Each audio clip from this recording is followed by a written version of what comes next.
Une voiture a tué un cheval sur la route. Afin de ne pas perdre la viande, les hommes sont venus débiter la bête.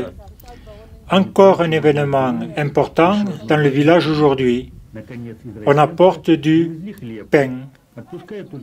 La vendeuse est venue avec la liste des acheteurs et elle écrit sur un papier avec un crayon les dettes.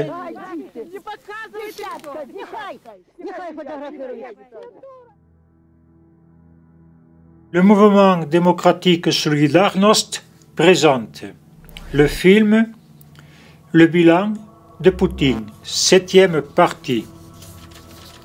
Le pays des inégalités criantes.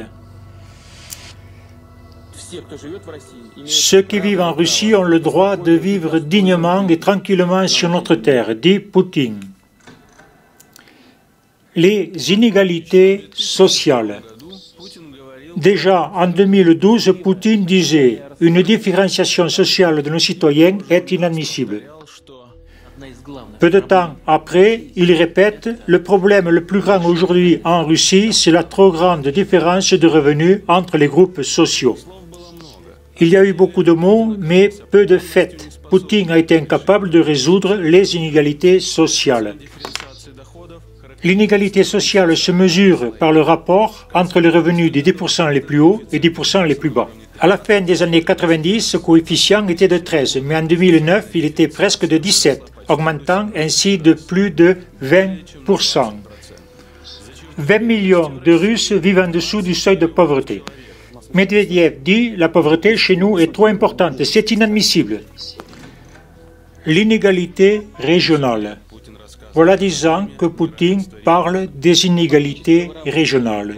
À la tribune, il dit « Effectivement, le nivellement des possibilités des régions en vue d'assurer à tous les habitants du pays tous les mêmes droits économiques, politiques et sociaux.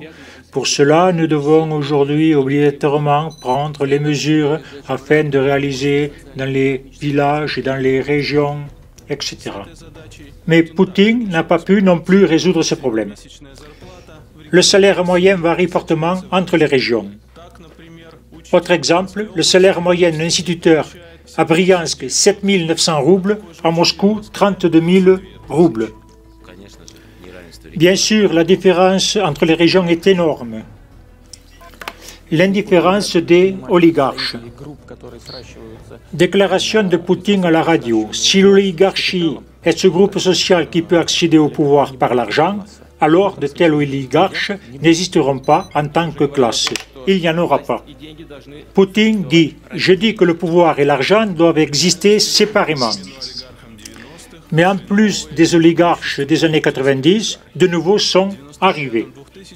D'après le journal Forbes, à l'arrivée de Poutine au pouvoir, en 1999, il n'y avait pas d'oligarches.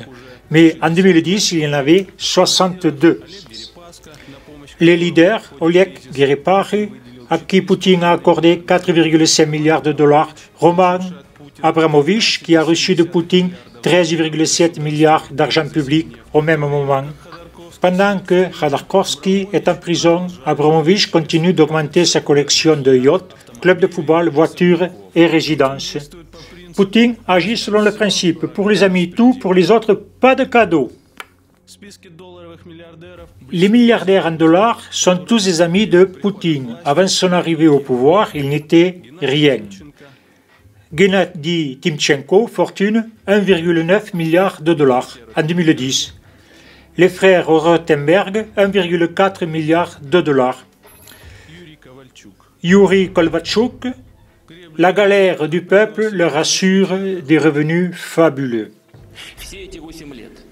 Poutine dit, pendant ces 8 ans, j'ai travaillé jour et nuit, durement, mais je suis satisfait de mon résultat. Région de Kourgan, en Sibérie. Habitation des habitants.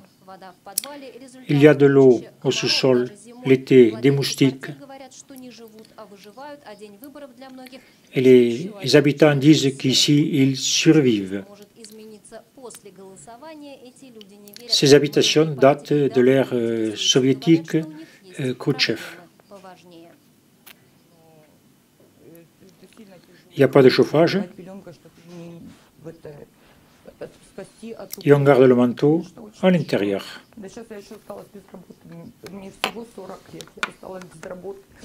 И мне это все улетает, то, что не могу никак помочь своим внукам.